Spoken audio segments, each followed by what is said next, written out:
tina tina tina hare hare Rama Rama Rama Hare tina tina tina hare Rama Rama Hare tina tina tina hare Rama Rama Rama Hare tina tina tina hare Rama Rama Rama Hare tina tina tina hare Rama Rama Rama Hare tina tina tina hare Rama Rama Rama Hare tina tina hare Rama Rama Hare tina tina hare Rama Rama Hare tina tina tina hare Rama Rama Hare tina tina tina hare Rama Rama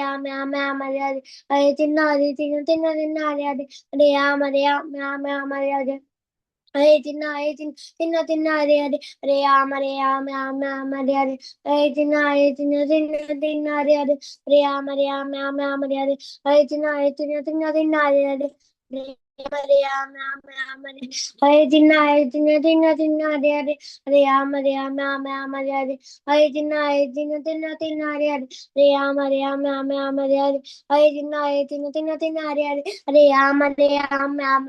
Hare I deny it. Tina deny it. Reama reama ama ama real. I deny it. Tina deny it.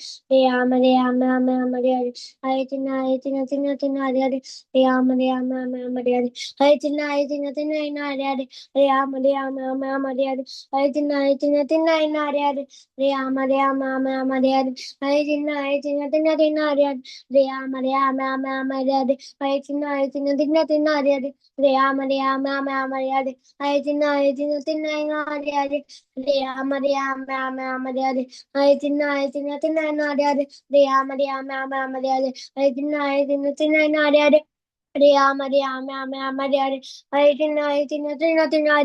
Rama Rama Rama Hare I deny Tina Hare Rama Rama Rama Hare I deny Tina Hare Rama Rama Rama Hare I deny Tina Hare Rama Rama Rama Hare I deny Tina Hare Rama Rama Rama Hare I deny Tina Hare Rama Rama Rama Hare I deny it in the Nadiade, the Amade, I deny it in the Nadiade, the Amade, I deny it in the Nadiade, the Amade, I deny it in the Nadiade, the Amade. Yamamade, I deny it in the Nadiade, the Amade, I deny it in the Nadiade, the Amade, I deny it in the Nadiade, the Amade, I deny it in the Nadiade, the Amade, I deny it in the Nadiade, the Amade, I deny Tinna Rea I deny Tinna I deny Tinna I deny Tinna I deny Tinna I deny Tinna I deny Tinna I deny the 900, the Amade, I deny the 900, the Amade, I deny the 900, the Amade, I deny the 900, the Amade, I deny the 900, the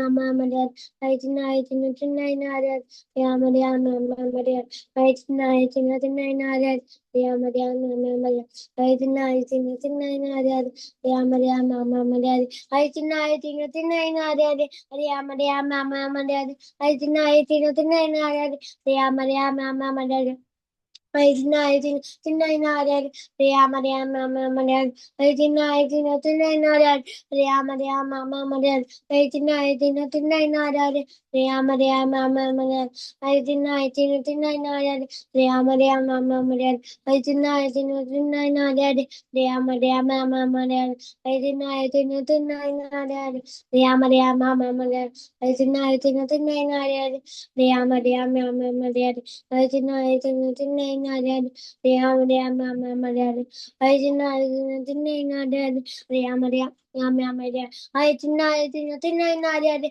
Ram Ram Ram Hare Hare Krishna Hare Krishna Hare Ram Ram Ram Hare Hare Krishna Hare Krishna Hare Ram Ram Ram Hare Hare Krishna Hare Krishna Hare Ram Ram Ram Hare Hare Krishna Hare Krishna Hare Ram Ram Ram Hare Hare Krishna Hare Krishna Hare Ram Ram Ram Hare Hare Krishna Hare Krishna Hare Ram Ram Ram Hare Hare Krishna Hare Krishna Hare Ram Ram Ram Hare Hare Krishna Hare Krishna Hare Ram Ram Ram Hare Hare Krishna Hare Krishna Hare Ram Ram Ram Hare Hare Krishna Hare Krishna Hare Ram Ram Ram Hare Hare Krishna Hare Krishna Hare Ram Ram Ram Hare Hare Krishna Hare Krishna Hare Ram Ram Ram Hare Hare Krishna Hare Krishna Hare Ram Ram Ram Hare Hare Krishna Hare Krishna Hare Ram Ram Ram Hare Sidhu Chaitanya Prabhu Nityananda Yadeta Lata Sabadeva Bhaktivinoda.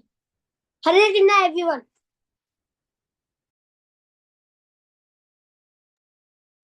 Hare Krishna, very beautiful. Now we can begin the session. Hare Krishna, Satyam, over you. Thank you.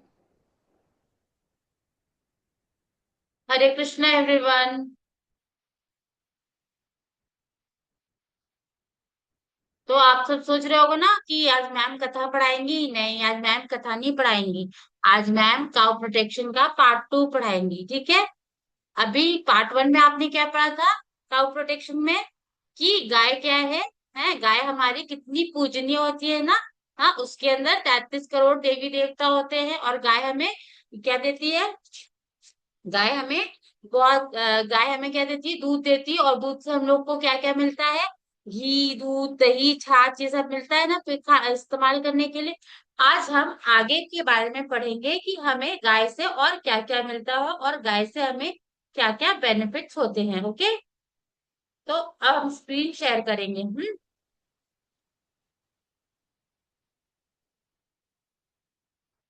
मेरी screen सबको visible है? Screen दिख रही है? Show me your thumbs up. दिख रही है ना? ओके। तो अब हम लोग पढ़ेंगे कि गाय से हमें क्या मिलता है। गाय से हमें पंचगव्य मिलते हैं। ठीक है, पंचगव्य क्या होते हैं? ऐसे 5 तत्व जो हमारे शरीर के लिए बहुत ही लाभकारी होते हैं। जैसे कि दूध, दही, घी, गौमूत्र और गाय का गोबर। ठीक है, आप सब समझते हो ना? गौमूत्र, गाय का गोबर, ये सब आप समझते हैं। तो ये पंचगव्य मिलते हैं हमको और जो हमारे लिए बहुत बेनिफिशियल होते हैं।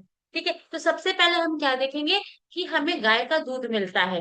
तो गाय का दूध क्या होता है, ये बहुत ही पौष्टिक होता है। जब बच्चे छोटे होते हैं ना, हाँ, इतने भी छोटे होते हैं, जब वो कुछ भी खाना नहीं खाते हैं, इवन सिंगल वो एक बाइट भी नहीं खाना खाना जानते हैं और सिर्फ अपनी मम्मी का दूध फीड करते हैं, तो उसके बाद दूध, वो गाय का दूध इतना सुपाच्य होता है, इतना सुपाच्य होता है कि डॉक्टर्स उनको, मदर्स को बोलते हैं कि आप अपने बेबी को गाय का दूध पिला सकते हैं। और जो ओल्ड एज में चले जाते हैं लोग, जिनको डाइजेशन प्रॉब्लम हो जाती है, ओल्ड एज हो जाती है, वो भी इवन गाय का दूध पीते हैं। और वो गाय का दूध क्योंकि बहुत ही डाइजेस्टिव होता है, इजिली डाइजेस्टिव होता है और उसमें बहुत सारे विटामिन मिनरल्स होते हैं जो हमारे शरीर के लिए बहुत ही आवश्यक होते हैं। तो क्या क्या होता है, गाय पौष्टिक दूध देती है। और हम लोग बचपन से ही गाय का दूध पीते हैं और हमें इसकी इम्पोर्टेंस का जो है हमें इसकी इम्पोर्टेंस पता है। गाय का दूध क्या होता है, वो अमृत के समान होता है। और गाय के दूध से जो बने हुए उत्पाद होते हैं, जो प्रोडक्ट्स होते हैं, वो भी क्या होते हैं, वो हमारे खाने में बहुत इंपॉर्टेंट रोल प्ले करते हैं। गाय के दूध से क्या बनती है, दही। दही तो आप सबको पता है ना कैसे बनती है। जब दूध को गर्म किया जाता है, थोड़ा सा नॉर्मल से ज्यादा गर्म, और उसके बाद उसमें हम लोग दही का जामन डालते हैं, तो वो दही और उसको रात भर ढक के आपकी मम्मी रख देती होगी ना, तो वो दही जम जाती है, सवेरे फिर आप उसको खाते हो। गर्मी के दिनों में तो दही बहुत इंपॉर्टेंट होती है। बहुत गर्मी पड़ती है तो हम क्या करते हैं, दिन में छाछ भी पीते हैं, दही की लस्सी भी पीते हैं। उससे क्या होती है, हमारे पेट में ठंडक पहुंचती है। तो आप सब दूध पीते हो ना, डेली दूध पीते हो। तो एटलीस्ट 2 टाइम्स दूध जरूर पीना चाहिए। और जो नहीं पीता है वो आज से जो है वो आ, जरूर सुबह और शाम कम से कम एक एक गिलास दूध जरूर पिएगा। क्यों? क्योंकि उसमें बहुत सारा कैल्शियम होता है, जिससे हमारी बोन्स स्ट्रांग होती हैं, हमारे टीथ स्ट्रांग होते हैं। तो दूध क्या होता है? दूध, दही उबले हुए दूध को जीवाणु से युक्त करके तैयार की जाने वाली एक पारंपरिक किण्वत विधि है। तो दही का सही शब्द क्या होता है? संस्कृत में दधी होता है, दधी से लिया गया है, ठीक है। और उसमें खट्टा दूध डाल करके और दही को जमाया जाता है। और जो पारंपरिक दही जमती है, मटकी में जमती है, उसमें क्या होते हैं? प्रोबायोटिक गुण होते हैं, जो हमारे इंटेस्टाइन को और भी हेल्दियर बनाते हैं और हमारे डाइजेस्टिव सिस्टम को बहुत ही इम्प्रूव करते हैं। ठीक है, उसके बाद हमें क्या मिलता है गाय के दूध से? घी मिलती है, ठीक है। आप सब देखते हो ना, जब मम्मा आपकी दूध को बॉईल करती है और जब रख देती है, फिर वो ठंडा हो जाता है, तो उसके ऊपर एक मोटी सी मलाई की परत जम जाती है। फिर उसको मम्मी निकाल के एक अलग कंटेनर में रखती है, और धीरे धीरे जब कई दिन की इकट्ठी होती है, तो फिर उसमें से वो घी निकालती है। निकालती है कि नहीं? तो जो गाय के जो जो घी होता है, उसमें भी बहुत सारे विटामिन होते हैं, फैट्स होते हैं, और वो हमारे शरीर के लिए ही बहुत लाभदायक होता है। इसमें क्या होते हैं? फैटी एसिड्स भी पाए जाते हैं। और हमारे घरों में बहुत पुराने समय से घी का प्रयोग किया जाता है। बहुत से बच्चे होते हैं ना, जब उनके खाने में घी डाल दो या उनकी रोटी में घी लगा दो, तो वो मम्मा को बोलते हैं, अरे मुझे घी मत दो, मुझे घी नहीं खानी है। तो ऐसा नहीं करना चाहिए। घी बहुत ही पौष्टिक होती है, बहुत ही, उसमें बहुत सारे मिनरल्स, फैटी फैटी एसिड्स होते हैं। और वो एक तरह से एक हमारे लिए मेडिसिन का काम करती है। आप पिक्चर में देख सकते हो ना, ये येलो कलर की गाय के दूध से बनी हुई घी होती है, जो थोड़ी थोड़ी दानेदार होती है। और जब हम डेली एक चम्मच घी अपने खाने में कंज्यूम करते हैं, तो क्या होता है कि हमारे दिमाग का जो डेवलपमेंट है वो भी बहुत अच्छा होता है। वो हमारे दिमाग के डेवलपमेंट के लिए बहुत जरूरी होती है। इसलिए कोई भी बच्चा अपने घर में घी को खाने के लिए मना नहीं करेगा, ठीक ना। वो घी को जरूर खाएगा रोज। और इसके बाद क्या आता है? गौमूत्र। गौमूत्र आप समझते हो क्या होता है? हाँ, काऊ का यूरिन होता है। तो काऊ का यूरिन जो होता है, इसमें क्या होता है? बहुत सारे एंटीऑक्सीडेंट्स होते हैं, एंटीसेप्टिक भी होता है ये एंटीबायोटिक भी होता है, और ये हमारी रोग प्रतिरोधक क्षमता को बढ़ाता है, यानी कि हमारी इम्यूनिटी पावर को और बूस्टअप करता है और ज्यादा पावरफुल बनाता है। तो ऐसा नहीं होता है कि डॉक्टर्स आपसे कह देते हैं कि आप गौमूत्र लेके पी लो और आपकी सारी बीमारियां ठीक हो जाएंगी। ऐसा कभी नहीं होता है। गौमूत्र को बहुत सारे इंग्रेडिएंट्स के साथ मिला करके दवाई के रूप में बनाया जाता है। और गौमूत्र से जो बनी दवाइयां होती है ना, वो बहुत सारी बीमारियों में काम आती है, जैसे डायबिटीज हो गया, हाई ब्लड प्रेशर हो गया, अस्थमा हो गया, सोरिसिस हो गया, एक्जिमा हो गया, या जिनको हार्ट प्रॉब्लम होती है उनके लिए भी होता है। इवन कैंसर पेशेंट्स के लिए भी ये बहुत ही उपयोगी होता है। ठीक है। और ये क्या होता है कि जो लेडीज लेडीज की जो प्रॉब्लम होती है, उनके भी ट्रीटमेंट के लिए बहुत लाभकारी होता है। और इसकी, जब इसको मिट्टी में डाला जाता है, एज अ फर्टिलाइजर जब इसका यूज किया जाता है, तो भी ये बहुत इंपॉर्टेंट होता है। क्यों? क्योंकि इसमें नाइट्रोजन की मात्रा ज्यादा होती है, और जब इसको मिट्टी में डाला जाता है, तो मिट्टी की न्यूट्रिशन पावर या प्रोडक्टिव पावर बढ़ जाता है, और उसमें नाइट्रोजन ज्यादा से ज्यादा मिलने लगता है। इसलिए ये एज अ फर्टिलाइजर भी यूज किया जाता है। अब क्या होता है फिर? इसके बाद क्या आता है? हमने क्या पढ़ा? दूध, दही, घी और गौमूत्र के बारे में पढ़ा। अब क्या पंचगव्य में आता है? गाय का गोबर, ठीक है। आप सब देखते हो ना, जगह जगह सड़क पे तो देखो, आप सबने देखा होगा ना, काऊ जब गोबर करके चली जाती है। लेकिन क्या होता है? गाय का गोबर बहुत इंपॉर्टेंट रोल प्ले करता है फर्टिलाइजर, एज अ फर्टिलाइजर, खाद के रूप में इसका इस्तेमाल किया जाता है। और इसके में ये बहुत ज्यादा जब इसको जमीन में डाला जाता है, तो हमारी मिट्टी बहुत ज्यादा फर्टाइल हो जाती है। और जब गाय के गोबर को डालने से मिट्टी में जो पेड़ पौधे, फल फूल, अनाज उगते हैं, उसको हम क्या कहते हैं? हम उसको ऑर्गेनिक कहते हैं। और आपकी मम्मा बाजार से लाती होगी ना ऑर्गेनिक फ्रूट्स, ऑर्गेनिक वेजिटेबल्स लाती होगी। या आजकल तो ऑर्गेनिक चावल, आटे वगैरह भी सब मिलने में लगे, ऑर्गेनिक दाल भी मिलने लगी। क्योंकि गाय भी कम हो गई है, गाय का गोबर भी कम हो गया है। तो इसलिए जो ऑर्गेनिक चीजें मिलती वो बहुत ही एक्सपेंसिव होती, थोड़ी एक्सपेंसिव होती नॉर्मल चीजों से। तो क्या होता है क्योंकि गाय का गोबर जो है वो बहुत अच्छा फर्टिलाइजर होता है। इसमें क्या होता है, बहुत सारे मिनरल्स होते हैं। स्पेशली इसमें क्या पाया जाता है, नाइट्रोजन पाया जाता है, फास्फोरस पाया जाता है और पोटेशियम पाया जाता है। ये लाभकारी सूक्ष्म जीवों के विकास में सहायक होता है और मिट्टी की बनावट में सुधार करके उसमें नमी बनाए रखता है। जब इवन हम इसको अपने घर के गमलों में भी एज अ फर्टिलाइजर यूज करते हैं। जब जब गाय के गोबर को एज अ फर्टिलाइजर यूज करते हैं ना, तो ये क्या करता है, पानी के मॉइस्चर को मेंटेन करता है। आप गर्मियों में अपने गमले में पानी डालो, थोड़ी देर बाद कैसा हो जाता है, वो सूख जाता है। मिट्टियां सूख जाती है ना गमले की। हाँ, लेकिन अगर गाय के गोबर का फर्टिलाइजर उसमें हम डालेंगे और उसके बाद मिट्टी उस गमले में पानी डालेंगे, तो क्या होगा, जो पानी 1 घंटे में उड़ जाता है या सूख जाता है, वो गाय के गोबर के फर्टिलाइजर डालने से ज्यादा देर तक मिट्टी में टिका रहता है और हमारे गमलों की जो मिट्टी होती है उसमें मॉइस्चर कंटेन रहता है। ठीक है। तो गाय को शुद्ध करने वाली और पवित्र करने वाली, तो गाय को हम क्या कहते हैं, हम गाय की पूजा भी करते हैं ना।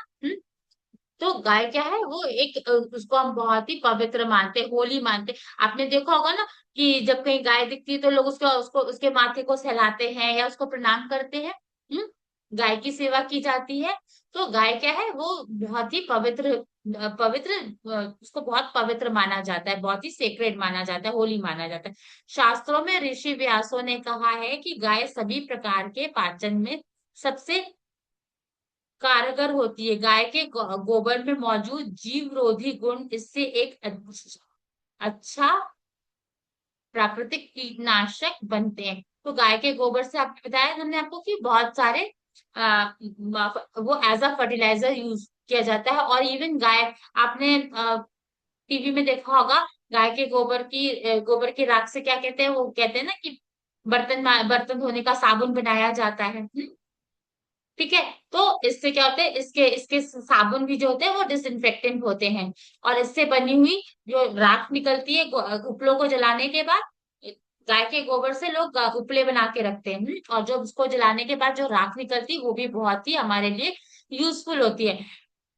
जानवरों के पास जहाँ गौशाला होती है, तो वहाँ बहुत सारी गाय होती हैं, तो वहां बहुत सारे मच्छर भी लगते हैं। तो गौशालाओं में रात के समय में गोबर के उपलोग को जला के रखा जाता है ताकि उसके धुएं से मच्छर को भगाया जा सके।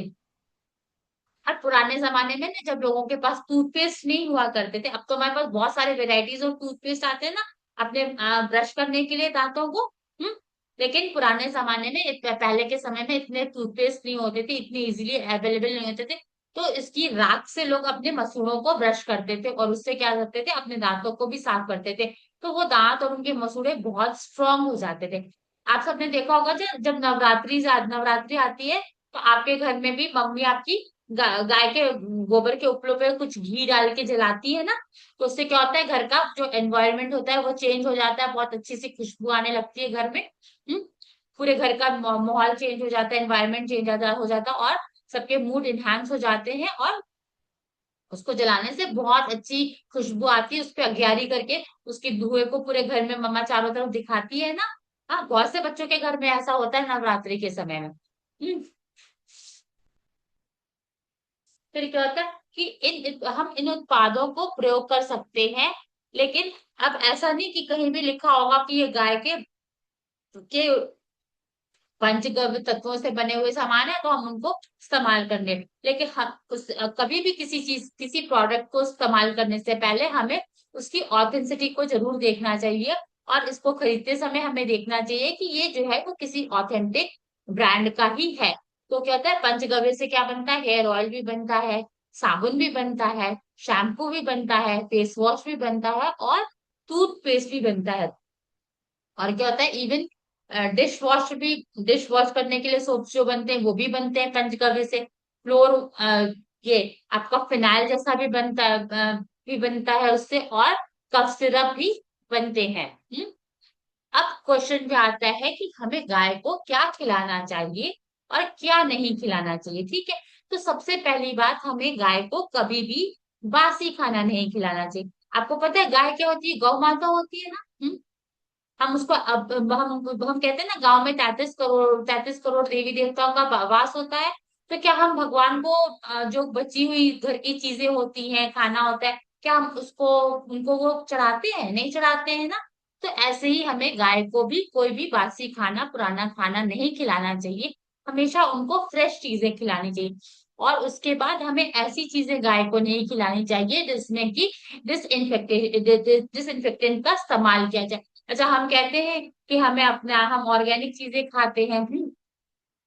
हम गए बाजार से हरी हरी सब्जियां खरीद के ले आए, साग ले आए और भी हरी सब्जियां ले आए कि ये हम गाय को खिलाएंगे। लेकिन आपको पता है ना, फार्मिंग में क्या होता है, डिसइंफेक्टेंट इस्तेमाल किया जाता है, कीटाणुओं को, इंसेक्ट्स को मारने की दवाइयां इस्तेमाल की जाती हैं ताकि सब्जियों में कीड़े मकोड़े ना लगे। तो हमें क्या करना चाहिए, उन सब्जियों को ला करके पहले धुल देना चाहिए, उसके बाद ही गाय को ऑफर करना चाहिए खिलाने के लिए। अगर हम दवाई लगे हुए चीजों को गाय को खिला देंगे तो क्या होगा, उसको खाने से वो गाय के पेट में जाएगा, सबसे पहले तो वो गाय को नुकसान करेगा। फिर वो क्या होगा, फिर उसके साथ वो उसके दूध में भी जाएगा। जब हम उसको पियेंगे दूध को तो वो हमें भी नुकसान पहुंचाएगा। और इवन वो उसके गोबर में भी निकल के आएगा, उसके यूरिन में भी निकल के आएगा, गौमूत्र में भी निकल के आएगा। तो फिर वापस से वो हम जब मिट्टी में मिलाएंगे तो वो उस मिट्टी को भी नुकसान पहुंचाएगा। इसीलिए हमें जब भी बाजार से हम कोई भी हरी सब्जी या कुछ ऐसी चीजें, फ्रेश चीजें ले आए जो हमें गाय को ऑफर करनी है या खिलानी है, तो पहले हमें उसको खूब अच्छे से वॉश करना चाहिए। ठीक है। आपने देखा होगा ना, घर में जब मम्मा बाजार से फ्रूट्स लेके आती है तो उसको सॉल्टेड वाटर में आधे घंटे के लिए छोड़ देती है। ताकि उसमें जितने भी दवाइयां पड़ी हो, कीड़ों को हटाने के लिए, वो सारी दवाइयां हट जाए, फिर वो आपको देती है खाने के लिए।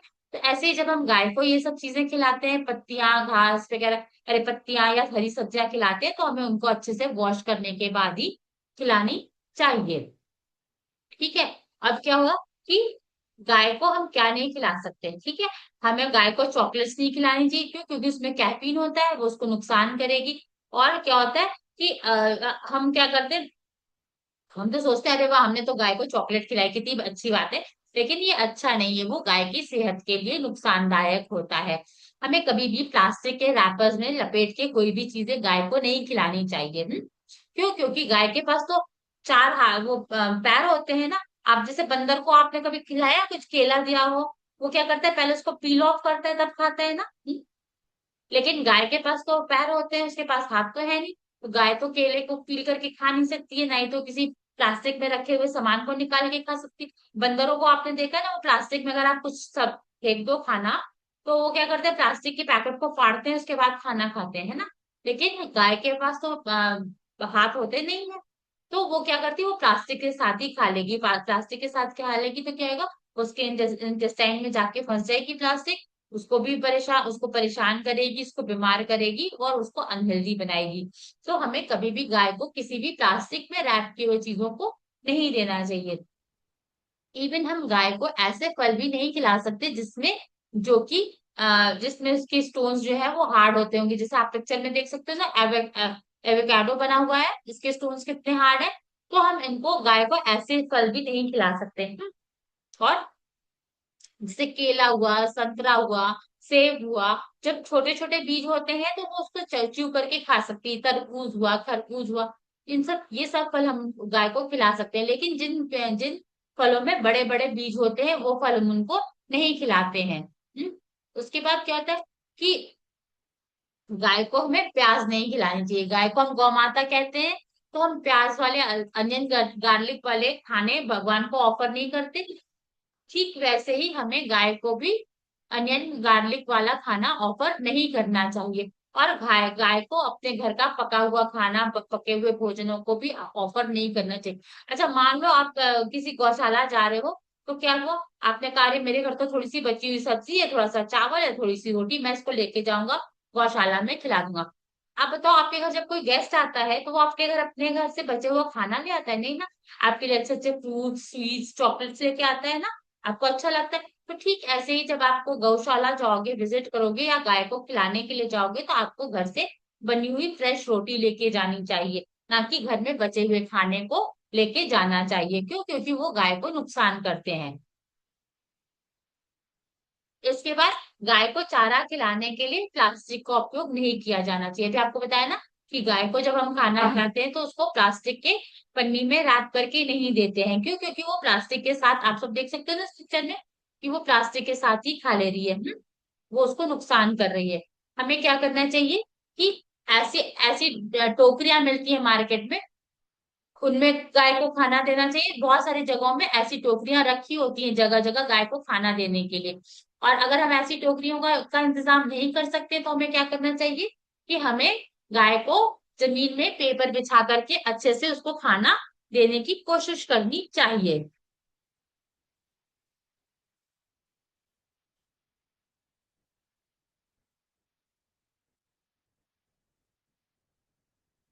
गाय को हम क्या खिला सकते हैं, हम सूखी घास खिला सकते हैं, जिसको हम भूसा भी कहते हैं।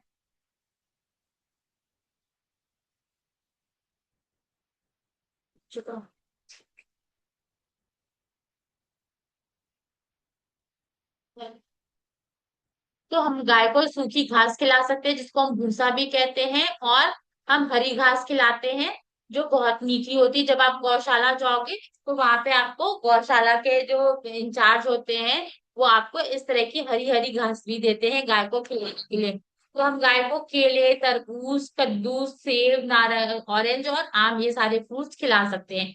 हाँ, और बहुत सारी वेजिटेबल्स भी ऐसी होती है जो हम गाय को दे सकते हैं खाने के लिए। इवन गौशाला में क्या होता है, जैसे कि ये देखिए, गाजर, टमाटर, आलू, लौकी और ग्रीन वेजिटेबल्स भी हम खिला सकते हैं। बहुत सारी जगहों पे गाय को ओट्स भी दिया जाता है खाने के लिए। और जब हम गौशाला में जाते हैं तो वहां पे ग्रेन्स के बने हुए अलग मतलब बहुत सारे ग्रेन्स को मिला के लट्टू बनाए जाते हैं, वो भी हम उनको खिला सकते हैं। उसमें गुड़ पड़ा होता है, वो लोग खुद देते हैं खाने के लिए। और वो लोग देते हैं गाय को ये ऑफर करने के लिए, जो गौशाला लोग जो चलाते हैं वो लोग। आपको पता है ना कि कृष्ण जी को क्या कहा जाता है, गोपालक कहा जाता है, यानी जो गाय की रक्षा करते हैं, है ना। और गोविंदा कहा जाता है, क्यों? क्योंकि गाय को कृष्ण जी के साथ बहुत सारा आनंद आता है, इसलिए उनको गोविंदा भी कहा जाता है। और जब हम कृष्ण जी की लीलाएं पढ़ेंगे तो हम देखेंगे कि बहुत सारी कृष्ण की जी की लीलाएं जो है वो गाय के साथ रहती हैं। बहुत सारी स्टोरीज भी होती हैं जो कृष्ण जी से रिलेटेड होती हैं, कृष्ण जी और गाय से रिलेटेड होती हैं।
तो आप सबने देखा ना स्टोरी में कि कैसे गोविंदा कृष्ण जी से सारी गायें बहुत प्रेम करती थी। हम्म।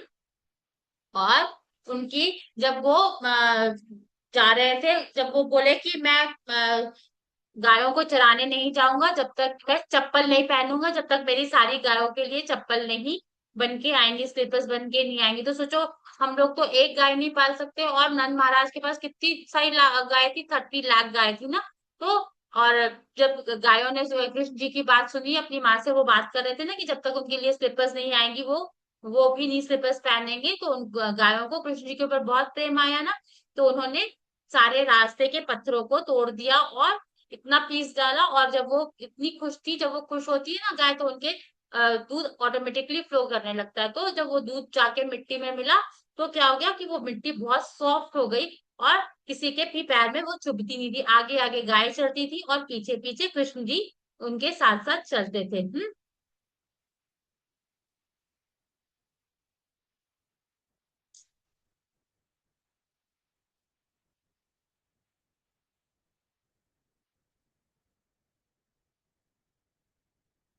1 मिनट हाँ।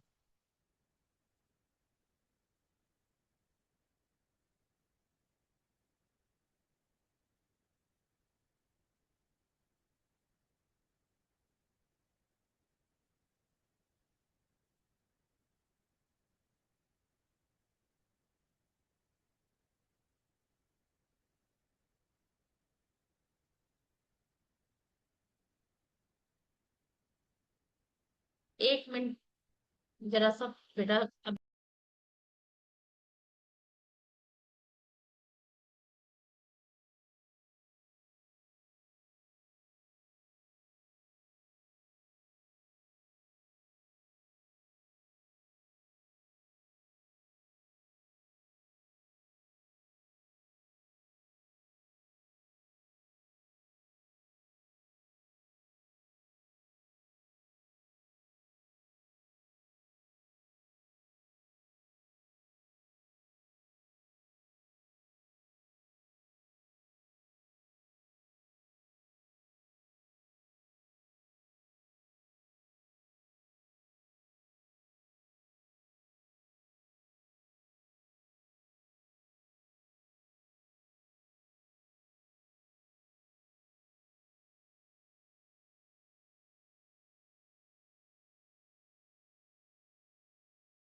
अब क्या हो गया, अब हम पढ़ेंगे कि गाय की दो तरह की गाय होती है, एक देसी गाय होती है, एक हाइब्रिड गाय होती है। तो जो देसी गाय होती है ना, उसके उनको हम आइडेंटिफाई कैसे कर सकते हैं? तो जो देसी गाय होती है, जो इंडिया में पाई जाती है, उनके क्या होता है, जो बीच में रीढ़ की हड्डी होती है, वो देखो एक ऐसे उनके ऊपर ऐसे उभरा हुआ होता है, ठीक है। उनके गर्दन के ऊपर ऐसे ऊपर की तरफ उभार होता है, और जो ये इनकी रीढ़ की हड्डी होती है ना, हाँ, ये सूर्य केतु नाड़ी होती है इनकी। सूर्य केतु नाड़ी क्या होती है, इसको सोलर पल्स कहते हैं, ठीक है। और इसमें क्या होता है कि जब जब ये सन रेज के पास रहती हैं, तो इसके इनके अंदर जो सूर्य की रोशनी होती है, उससे इनके अंदर पॉजिटिविटी आती है, बहुत सारी चीजों को ये सूर्य के प्रकाश को ग्रहण कर लेती हैं, या आप क्या कहो कि उनको एब्सॉर्ब कर लेती हैं, और उनके अंदर क्या होती है कि पॉजिटिव जो मेडिसिनल क्वालिटीज होती है वो आ जाती है, और इसी से इनके दूध में सारी पौष्टिकता, यानी कि इनके दूध, इसका जो दूध होता है वो बहुत पौष्टिक हो जाता है, और इसी से जो इनका गोबर भी होता है और जो इनकी गौमूत्र होता है उसमें भी सारे मिनरल्स और न्यूट्रिशंस आ जाते हैं। तो जो इंडियन ब्रीड्स की गाय होती है उनके अंदर ये सूर्य केतु नाड़ी होती है जो बहुत ही इंपॉर्टेंट होती है। इस सूर्य केतु नाड़ी की वजह से ही उनका उनका दूध भी इतना उसके अंदर इतने सारे मिनरल्स विटामिन पाए जाते हैं, और इसी वजह से उनका जो गोबर होता है और जो गौमूत्र होता है उसमें भी बहुत सारे मिनरल्स पाए जाते हैं, नाइट्रोजन फॉस्फोरस वगैरह पाए जाते हैं जो मिट्टी के लिए बहुत ही फर्टाइल होते हैं। अब क्या है कि हम इन दो गायों के बीच में कैसे अंतर कर सकते हैं, ठीक है। तो आप देखते हो जो जो जो हाइब्रिड ब्रीड की गाय होती हैं उनको उनके उसमें क्या होता है, इस तरह से जो इंडियन ब्रीड्स की गाय होती है उनमें क्या होता है, ऐसे उभरे हुए होता है ना। लेकिन इनकी गाय जो जो फॉरेन कंट्री से गाय आती हैं उनके अंदर ऐसा कुछ भी नहीं होता है। इनके अंदर ये देखो जो गले के नीचे इतना सारा फ्लैप लटका हुआ है, और जो फॉरेन ब्रीड्स की गाय होती है उनके अंदर ऐसा कोई भी फ्लैप नहीं होता है। और क्या होता है कि ये हमारे एनवायरमेंट, चूंकि ये इंडियन काऊ है तो ये हमारे एनवायरमेंट के अकॉर्डिंग जो है अपने आप को स्टैब्लिश कर लेती है। जाड़ा गर्मी बरसात जो भी मौसम होता है वो उसके अकॉर्डिंग रह लेती है, कोई स्पेशल टेम्परेचर मेंटेन करना नहीं पड़ता। लेकिन जो बाहर से गाय आती है उनके लिए क्या होता है, स्पेशल जर्सी गाय कहते हैं। तो उनके लिए क्या होता है, उनके लिए स्पेशल टेम्परेचर भी मेंटेन करना पड़ता है। देखो इसमें ये दिखाया जा रहा है ना, ये देखो जो इंडियन गाय होती है वो कैसे होती है, उनके अंदर ये मुड़ा हुआ आता है, यहाँ पे सूर्य केतु नाड़ी होती है, ये उनका ये कुबड़ निकला होता है, ये फ्लैप्स होते हैं। और जो जर्सी गाय होती है उसपे ऐसा कोई भी कुबड़ नहीं होता, उनकी ये जो उनके अंदर ये सूर्य केतु नाड़ी नहीं होती, वो देखो एकदम स्ट्रेट होता है सीधी, और यहाँ पे कोई फ्लैप भी नहीं होते हैं। फिर क्या होता है, हम इनके अंदर डिफरेंस कैसे कर सकते हैं। तो जो इंडियन काऊ होती है ना, जो इंडियन काऊ होती है वो क्या होती है, वो पोस्ट इंडेक्स होती है, उनका जो होता है वो A2 दूध होता है, वो बहुत ही सुरक्षित होता है और पौष्टिक होता है। आप सब देखते होगे ना, जब दूध मिलता है, दूध के पैकेट्स होते हैं तो उस पे लिखा होता है A2 दूध, या A2 मिल्क लिखा होता है, या A2 घी लिखा होता है, यानी कि वो घी क्या होता है, वो A2 मिल्क से बनाए जाते हैं। और ये इंडिया में होती है तो ये यहाँ की सारी एटमॉस्फेरिक कंडीशंस की से फ्रेंडली होती हैं। और इनके अंदर जो इनका रेजिस्टेंस पावर होता है, इम्यूनिटी पावर होता है, वो बहुत स्ट्रांग होता है।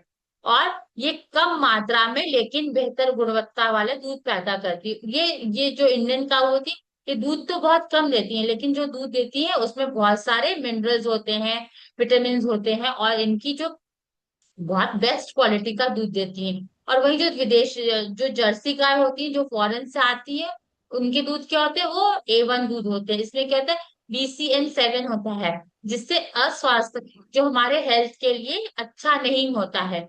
इनको रखने के लिए एक स्पेशल टेम्परेचर की जरूरत होती है, क्यों, क्योंकि ये ठंडे देशों से आती है। तो वहां पे टेम्परेचर हमेशा ठंडा होता है। और इंडिया में क्या होता है, कभी गर्मी पड़ती है, फिर बारिश का मौसम आ जाता है, फिर ठंड का मौसम आ जाता है। तो इंडियन गाउस यही पैदा होती हैं, इसीलिए ये अपने आप को उस वातावरण के हिसाब से मेंटेन कर लेती हैं। लेकिन जो गाय बाहर से आती है वो अपने आप को नहीं मेंटेन कर पाती, उनको उनको रखने के लिए जो टेम्परेचर कंट्रोल करके रखना पड़ता है। और उनको बहुत सारी बीमार उनको उनको बीमारियां भी बहुत जल्दी जल्दी हो जाती हैं, और उनके दूध में उतनी सारी न्यूट्रिशनल क्वालिटीज नहीं होती हैं।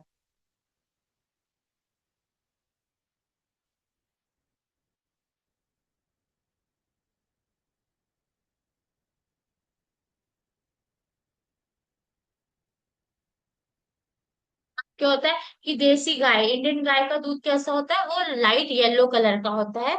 उसमें फैट जो होता है वो बहुत कम होता है, और वो बहुत ही इजीली डाइजेस्ट, बहुत लाइट होता है, पीने में इजीली डाइजेस्ट किया जा सकता है। आपको मैंने बताया था ना कि इवन छोटे से छोटे बच्चा और जो ओल्ड एज के लोग होते हैं जिनको डाइजेस्टिव प्रॉब्लम्स होती है वो भी इसको पी कर कंज्यूम कर सकते हैं। क्यों, क्योंकि बहुत इजीली डाइजेस्टिव होता है। इसमें कैलोरीज जो है बहुत कम होती है। जो लोग ज्यादा वेट कॉन्शियस होते हैं या जिनको अपना वेट कम करना होता है वो क्या कहते हैं कि हम दूध नहीं पियेंगे, दही नहीं खाएंगे, क्यों? क्योंकि इसमें फैट की मात्रा ज्यादा है। लेकिन जो देसी गाय का दूध होता है इसमें कैलोरीज कम होती हैं। तो जिनको अपना वेट कम करना होता है वो भी इसको आराम से कंज्यूम कर सकते हैं। और दूध को कंज्यूम करने से क्या होता है, हमारी हड्डियां, हमारे बोन्स स्ट्रांग होते हैं, हमारे टीथ टूथ जो है वो बहुत हेल्दी हो जाते हैं, और हमको कोई भी थायराइड या हार्मोन, वो हमारे थायराइड और हार्मोन्स को भी मेंटेन करती है, बैलेंस करती है। इवन ये जो हार्ट पेशेंट लोग होते हैं ना, इनको कहा जाता है फैटी चीजें नहीं खानी चाहिए जिसमें बहुत सारे फैट्स होते हैं। तो ये काऊ का दूध उन लोगों के लिए भी बहुत ही बेनिफिशियल होता है। और ये दूध जो है वो हमारे ब्रेन के डेवलपमेंट में भी बहुत मदद करता है, और हमको अपने बॉडी के वेट को भी मेंटेन करने में ये दूध हमारी हेल्प करता है। अब क्या है कि भारत के संविधान, तो भारत में जो इंडिया में जो कॉन्स्टिट्यूशन बना है ना, उसके एक्ट नंबर 48 में कहा गया है कि राज्य को गायों और बछड़ों तथा अन्य दुधारू और भाड़ होने वाले, तो जो है, इवन हमारे कॉन्स्टिट्यूशन में भी प्रोविजन है कि हमको गाय का वध नहीं करना चाहिए, पशुओं का वध नहीं करना चाहिए, और उनके बच्चों को भी नहीं मारना चाहिए। उसके वध करने पर, उसको मारने पर जो है वो रोक लगाई गई है। तो हमारे इस समय हमारे देश में कितने स्टेट्स है? 29 स्टेट्स है, और उसमें से 24 जो स्टेट्स है उसमें जो है गाय को मारने पर और उसको मार के बेचने पर, इन सारे चीजों पे रोक लगाई गई है। सारे स्टेट अपने अपने कानून, अपने अपने लॉज को पास करके और इन सब चीजों पे रोक लगा के रखे हुए हैं।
अब क्या है कि हम लोग क्या कर सकते हैं, अब ये काउ प्रोटेक्शन के लिए क्या कर सकते हैं? सबसे पहले तो क्या करना चाहिए कि हमें अपने जो हमारा कल्चर है, जो हमारे कस्टम्स और ट्रेडिशन है, उन पे हमें गर्व करना चाहिए। आप सबको पता है ना, जैसे स्पेन में टमाटो फेस्टिवल होता है, लोग कैसे उसको बहुत अच्छे से सेलिब्रेट करते हैं। वैसे भी हमें अपने सारे ट्रेडिशंस और कस्टम्स पे बहुत प्राउड फील करना चाहिए, और हमें अब बहुत प्राउडली लोगों को बताना चाहिए कि हम लोग गाय की पूजा करते हैं। कभी भी इस बात को किसी को बताने में हमें शर्म नहीं महसूस करनी चाहिए।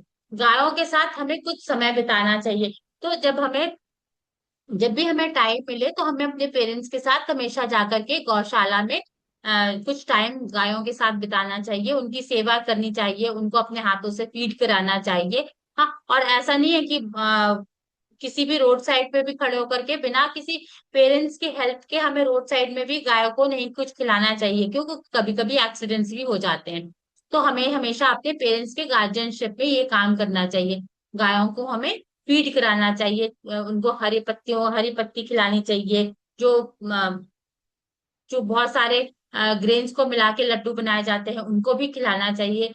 और हमें जो है अपने से अपने जो हमारे पेरेंट्स ओल्ड हमारे ग्रैंड पेरेंट्स हैं उनसे हमें पूछना चाहिए कि हमें कि पुराने समय में कैसे गाय की सेवा की जाती थी, या गाय से रिलेटेड कौन कौन से फेस्टिवल्स सेलिब्रेट किए जाते थे, ये सब हमें जानने की कोशिश करनी चाहिए। और हमें अपने लाइफ में इसको आगे प्रैक्टिस करने की कोशिश करनी चाहिए। तो गाय की पूजा करो और उन्हें किसी भी तरह का नुकसान मत पहुंचाओ, और अतीत की प्रथाओं को पुनः खोजो और उन्हें प्रोत्साहित करो। वही अभी बताया ना कि पुराने समय में जैसे गाय की पूजा की जाती थी, कैसे पूजा की जाती थी, कैसे उनकी सेवा की जाती थी, देखभाल की जाती थी, उन सारी चीजों को हमें अपनी लाइफ में इस समय प्रैक्टिस में लानी चाहिए। और जो जब जो फॉरेन कंट्रीज की गाय होती है ना, जर्सी गाय होती है, उनको हमें नहीं प्रमोट करना चाहिए, ठीक है। और हमें गवर्नमेंट से मांग करनी चाहिए, हमें गवर्नमेंट से अप्रोच करना चाहिए कि ऐसी गायों के को इस्तेमाल करने के लिए रोक लगाई जाए। और जैसे आप मार्केट में अभी आप शॉप अपने घर के पास की शॉप में जाते हो और आपको कोई चिप्स या चॉकलेट पसंद आता है, तो आप शॉप में क्या कहते हो कि ये वाली चॉकलेट ले आइए, या ये वाले चिप्स को ला के रखिए। तो माउथ टू माउथ क्या होती है, पब्लिसिटी होती है, और फिर वो प्रोडक्ट वहां पे ज्यादा बिकने लगता है। तो ऐसे ही जब हम भारतीय जो इंडियन काउस के दूध की डिमांड करेंगे, तो क्या होगा, हमारे मार्केट में चेंजेस आने लगेंगे। हम अपनी मम्मा से कह सकते हैं कि जो हमारे घर में दूध वाले भैया दूध देते हैं उनसे कहिए कि वो इंडियन काउ का दूध ले आए। जब आप बार बार उनसे कहोगे, बार बार उनसे लाने को कहोगे, तो वो उसको लाएंगे, और धीरे धीरे गाय के दूध का है डिमांड बढ़ने लगेगी, और लोग भी उसको इस्तेमाल करना शुरू कर देंगे। तो क्या करना है, भारतीय गाय का समर्थन करें, उसे भोजन दें और उसकी रक्षा करें। तो हमें इंडियन गाय काऊ के सपोर्ट में आगे आना होगा, उनको अच्छे से फीड करना होगा, और उनकी साथ में हमें उनकी रक्षा यानी उनकी प्रोटेक्शन भी करनी होगी। उनको किसी भी तरह का कोई नुकसान नहीं पहुंचाना होगा। स्थानीय जो हमारे आसपास के डेयरीज हैं उनमें हमें, जो डेयरी के ओनर है उनसे हमको कहना होगा कि आप सिर्फ इंडियन काऊ के दूध को ही ले आइए, इंडियन काऊ को ही यहाँ पे रखिए, और उसी के दूध को आप सेल करिए। और हमें अपनी तरफ से सोशल मीडिया, हम सब बहुत सोशल मीडिया को भी यूज करते हैं ना, तो हमें सोशल मीडिया के थ्रू भी इंडियन काऊ को प्रमोट करना चाहिए। लोगों को उससे अवेयर कराना चाहिए कि इंडियन काऊ कितनी इम्पोर्टेंट है और वो हमारे लिए कितनी बेनिफिशियल है।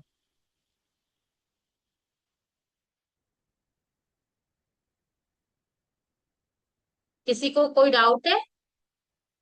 हरे कृष्णा। हरे कृष्णा माता जी। हरे कृष्णा। माता जी, I have some announcements, can I? Yes yes. Okay. Hare Krishna everyone. Hopefully आप सबने सेशन बहुत अच्छे से सुना होगा, राइट? ओके मैम, होमवर्क हो गया announce about car protection activities. नहीं नहीं, okay, I don't. So here is a homework for all of you. आप सबको क्या करना है, आप सबको गौशाला विजिट करनी है। अभी आप सबने देखा ना कि भगवान जी को कितनी प्रिय है काउस, राइट? आप सबने सुना कि भगवान को कितनी सुंदर लगती है काउस। तो what you have to do, you have to just visit gaushala, you have to feed cows. और काउ को क्या खिलाना चाहिए, क्या नहीं खिलाना चाहिए, ये वी हैव ऑलरेडी कवर्ड, है ना? तो आपको क्या करना है, गौशाला जाना है, काउ को फीड कराना है, और अपनी एक फोटो या फिर वीडियो शूट करानी है, ठीक है, with cow. And please make sure कि आप अपने पेरेंट्स के साथ जाए, क्योंकि cow can hit you. Okay, आपको वो लात भी मार सकती है, तो आपको बहुत ही केयरफुल होके आपको टक्कर भी कर सकती है। तो आपको केयरफुल होके क्या करना है, अपने पेरेंट्स के साथ जाना है, ओके? और फिर आप अपनी वीडियो या फिर फोटो अपनी फैसिलिटेटर मैम को या फिर मुझे शेयर कर सकते हैं। Is it clear? Okay, that is your homework for today. Okay, and one more thing, आपके टेस्ट लिंक्स अभी भी लाइक ऐसे अवेलेबल हैं, तो आप क्या कर सकते हैं, आप टेस्ट भी दे सकते हैं आप जाके। जिन बच्चों ने अभी तक टेस्ट नहीं दिया है, जो आपका वीकली टेस्ट होता है, तो आप सब अपना टेस्ट भी अटेम्प्ट कर सकते हैं, okay? Test are mandatory for certificate, okay? And one more and last announcement जिसका आप सब बहुत वेट कर रहे होंगे, वो है लेवल 1 अचीवर्स, कि किन किन बच्चों ने लेवल 1 क्रॉस किया है। Okay, so ma'am can you announce the name? I am sharing the list to you. Okay okay. Okay, so ma'am will announce the name. जिन बच्चों ने सुंदर से अपनी सारी एक्टिविटीज की हैं, टेस्ट दिए हैं, ओरल टेस्ट दिए, अटेंडेंस मेंटेन की है, उनका नेम अभी मैम अनाउंस करेगी। ओके,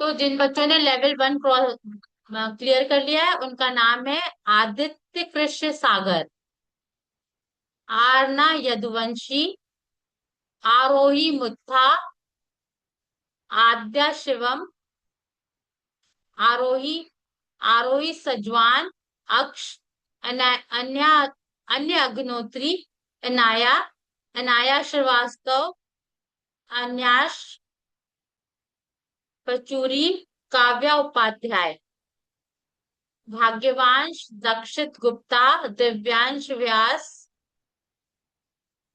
ज्ञानव नायक, कृष्ण सिंह चौहान, किंजा बालियान, युवांश एस पटेल, शिवांगी उपाध्याय, श्रीश दास, सुभद्रा वान्या, वैभव पाठक।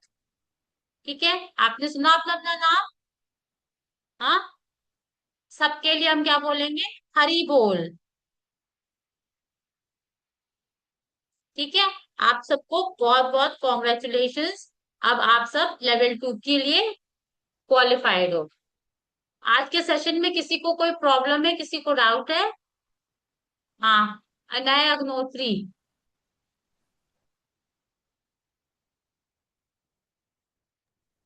मैम मैं कह रहा था जो कृष्ण जी का आपने वीडियो दिखाया था उसमें आवाज नहीं आ रही थी। तो पहले बताना था। ओह, बिल्कुल आवाज नहीं आई थी। नहीं मैम, हम लोग बहुत बच्चे इशारा भी कर रहे थे बहुत सारे। ओह, अच्छा, अभी हम कोशिश करेंगे, अगर दिखा पाए तो फिर से दिखाएंगे। Okay. Okay ma'am. Should I share the screen? Yes माता जी क्या।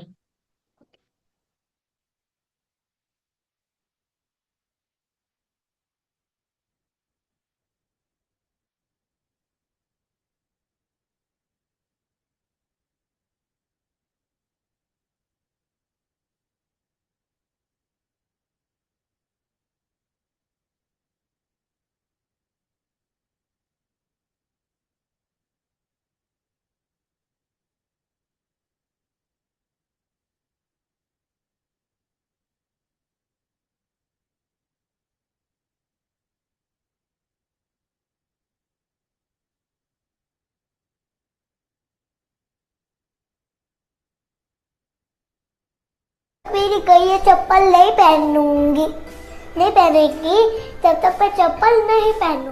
तो जब ये बात गैया ने सुनी, उन्होंने बोला कि कृष्ण हमसे इतना प्रेम करते हैं कि अगर हम चप्पल नहीं पहनेंगे तो वो नहीं पहनेंगे। तो गैया ने कहा कि हमारे कन्हैया के पैर तो माखन से भी कोमल है, हम उनके पैर पे कुछ चुभने नहीं दे सकते, हमें कुछ तो करना पड़ेगा, हमें कुछ तो करना पड़ेगा गोविंद के लिए, गोपाल के लिए।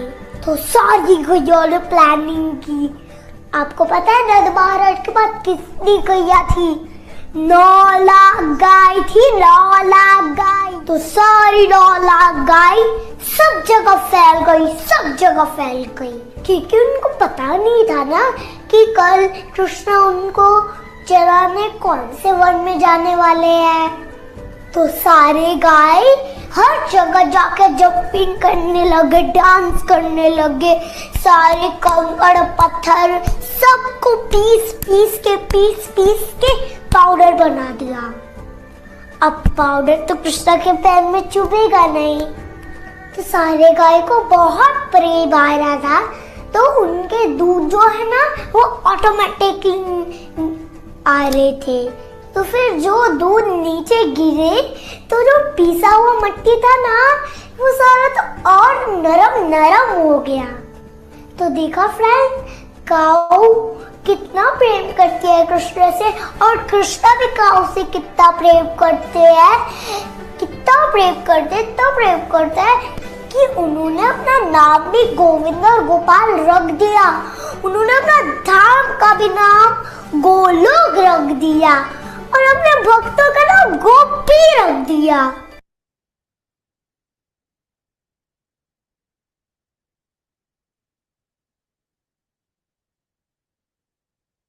आप सबने स्टोरी सुन ली? समझ में आ गई? किसी को कोई डाउट है? वैष्णवी, आप अनम्यूट करिए। हाँ।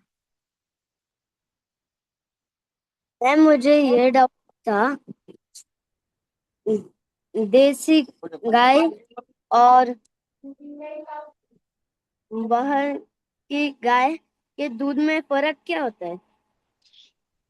जो देसी गाय होती है ना, इंडियन ब्रीड्स की गाय होती है, वो बहुत ही न्यूट्रिशनल, और उनके दूध जो होते हैं वो उसमें बहुत सारे विटामिन, मिनरल्स, न्यूट्रिशनल चीजें होती हैं, वो हमारी हेल्थ के लिए अच्छी होती हैं। और जो जर्सी गाय होती है ना, उनके दूध में ऐसी चीजें बहुत कम मात्रा में पाई जाती हैं।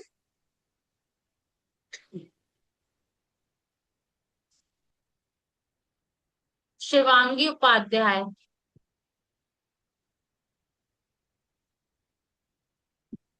हरे कृष्णा मैम। हरे कृष्णा। मैम जब भी नवरात्रि आता है, मैं गाँव काउस को जो भी काउस मिलती है मुझे, मैं ना फ्रूट्स लेती हूँ, उसमें केला छीलकर उनको खिलाती हूँ। वेरी गुड, हरि बोल। Anaya.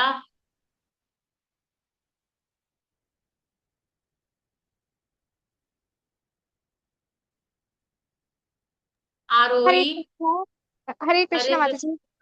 Can we Hare and Krishna. Now? Yes yes yes. जिन बच्चों के डाउट्स रह गए हैं वो मुझे अपनी फैसिलिटेटर मैम को टेक्स्ट कर सकते हैं। आई नो आप सबके डाउट्स हैं, अनाया, शिवांगी, आरोही, अक्ष, सुमायरा, अनय, आई नो आप सबको डाउट्स आ डाउट्स गए होंगे। हैं। आप सब मुझे टेक्स्ट कर सकते हैं या फिर फैसिलिटेटर मैम को टेक्स्ट कर सकते हैं। We will try our best कि आपका जल्दी से जल्दी रिस्पॉन्स मिले। Okay, we are out of time right now, we have to end. Hare Krishna Hare Krishna, everyone. Thank you for joining. Hare Krishna ma'am. Hare Krishna माता जी। हाँ, हरे कृष्णा। हरे कृष्णा मैम। हरि हरे बोल।